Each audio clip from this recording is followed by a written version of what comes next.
चलिए शुरुआत करें अच्छे नतीजों के साथ, बताएं।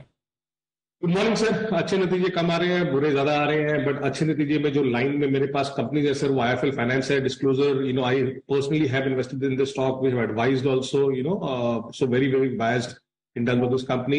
ये हर क्वार्टर सर अच्छा नंबर दे रही है। अगर आप इसका एसेट्स अंडर मैनेजमेंट देखें या डिस्बर्समेंट देखें, क्वार्टर क्वार्टर भी बढ़ रहा है। जैसे डिस्बर्समेंट इसका 9% ऊपर था quarter quarter, assets under management 5% था। वाई एंड वाई तो आपको बहुत ज्यादा दिखेगा, तो मैं क्वार्टर क्वार्टर की बात कर रहा हूँ। यील्ड्स बढ़ी है सर इस कंपनी की, 60 बेसिस पॉइंट ऊपर है क्वार्टर क्वार्टर। निम्स अच्छे हुए हैं, 9.21% पे आगे कंपेयर टू 9% जो क्वार्टर 2 में था, और 7.3 जो एक साल पहले था। प्रॉफिट अगर आप देखेंगे तो उसमें इंक्रीज हुआ है सर 7% क्वार्टर क्वार्टर, और ऑलमोस्ट 37% वाई एंड वाई हो रहा है। ये स्टॉक अभी भी सर अराउंड 1.5 टाइम्स पे ट्रेड करता है, 25 अर्निंग्स पे ट्रेड करता है। तो उतना महंगा स्टॉक नहीं है जितने दूसरे एनबीएफसी है, तो हमें ये स्टॉक अभी भी अच्छा लगता है।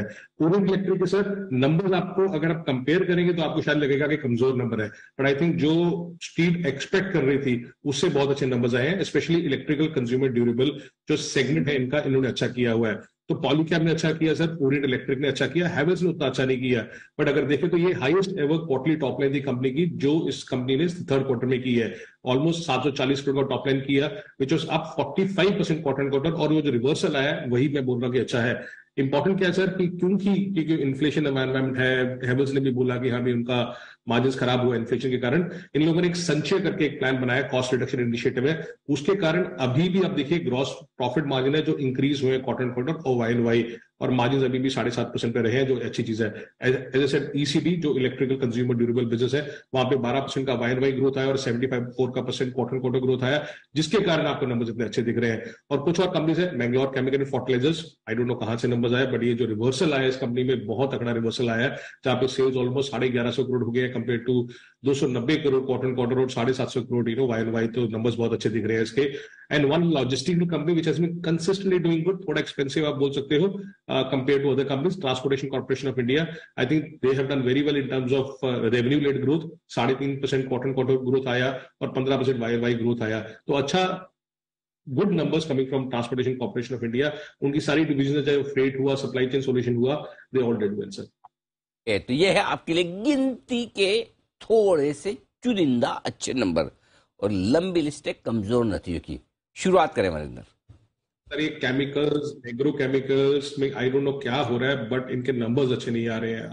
आपने और मैंने अतुल के बारे में, रैलिस के बारे में बात किया था, उनके नंबर्स नहीं आए हैं अच्छे। कल हेरम्बा के बारे में बात किया था, हेरम्बा के स्टॉक है 20% नीचे था कल।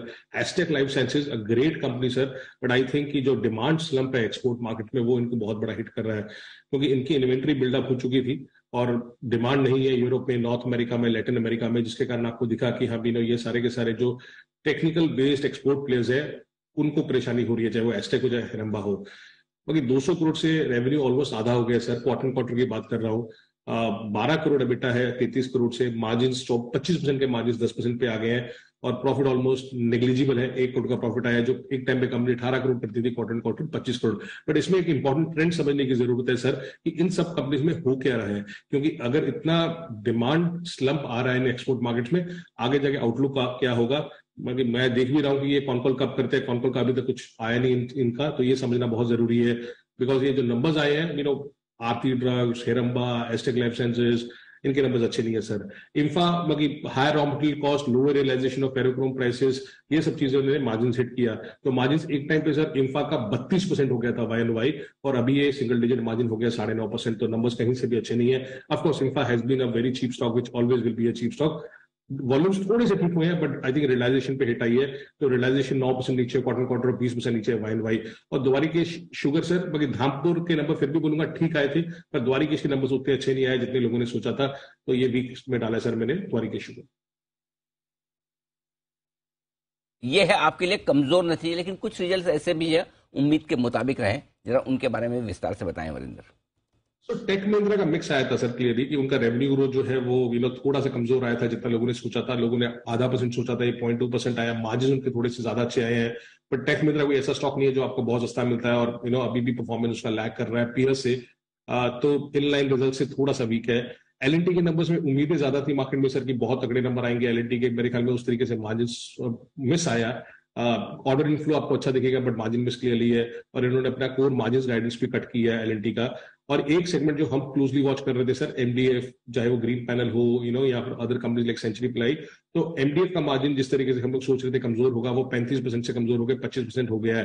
तो जहां पे लोगों को है कि इंपोर्ट्स बढ़ रहे हैं, कैपेसिटीज आ रही है, तो आगे जाके मार्जिन और किस तरीके से रहेंगे। तो अगर एमडीएफ का मार्जिन 25% रहता है कि कमजोर होकर 20% पे भी जा सकता है, इज अ वेरी वेरी, अभी ये चीप स्टॉक है, 10 टाइम पे आसपास ट्रेड कर रहा है, बट आई थिंक 4 बजे कॉन कॉल है तो मालूम चलेगा। बट ग्रीन पैनल इस टाइम पे एक्सपेक्टेड था ग्रॉस मार्जिन के 58% ही रहे हैं सर, बट एबिटा मार्जिन कमजोर हो गए, 26% से 21%, 22% आ गया है। वॉल्यूम में इतना ज्यादा प्रॉब्लम नहीं आया, बट अगेन वॉल्यूम उतना नहीं बढ़ रहा जितना पहले बढ़ रहा था, तो अभी भी वीक ही चल रहा है ये। 4 बजे कौन कॉल है तो मालूम चलेगा। और धामपुर का sir I think it's a good set of numbers. I think reversal जो आया उसका वो बहुत अच्छा आया। तो रिवर्सल आया कि अगर सेल्स ऑलमोस्ट फ्लैट थी, बट अगर आप एबिटा देखें तो 30 करोड़ का 86 करोड़ हो गया धामपुर का, तो वो था। बट सर इन सब नंबर्स में मैं एक ही चीज बोलूंगा कि ये जो मेरे लिए की टेक अवे क्या है कि अच्छा नंबर, जैसे फाइनेंशियल का मैंने आपको बोला आईएफएल ठीक है, वो अच्छा नंबर आया, वो एक्सपेक्टेड था कि अच्छा आएगा। बट ये जो केमिकल, एग्रो केमिकल में जो बड़ा चेंज हो रहा है, जहां पे नंबर्स नहीं आ रहे हैं, आई थिंक दैट इज थोड़ा सा not good in terms of most of this companies. और उसका ट्रेंड क्या आगे जाके वो ज्यादा इंपॉर्टेंट है समझना। उम्मीद के मुताबिक नतीजे आते हुए दिखे हैं। आइए नतीजों पर और भी फोकस रहेगा। और कल सुबह फिर से वरिंदर से, वैसे तो नतीजों पर, अरे कल तो बजट भी है। कल तैयारी हो गई बजट की सर, सारी एकदम रेडी? मेरी तैयारी बिल्कुल है sir. I hope Nirmala ma'am की तैयारी पूरी है। हाँ, ये बात तो सही है। हमारी तैयारी से क्या होता है, तैयारी तो उन्हीं की काम आएगी जी। एक बात, कोई भी नेगेटिव सरप्राइज ना दे दे कहीं से, बस ठीक है। ये अडानी का एक बहुत बड़ा जो बोझ है लोगों के सिर के ऊपर, कर दो कोई और नेगेटिव सरप्राइज ना आ जाए, बस यही चीज है सर। बिल्कुल। और अगर वो चीज नहीं आती है तो I think that will be good.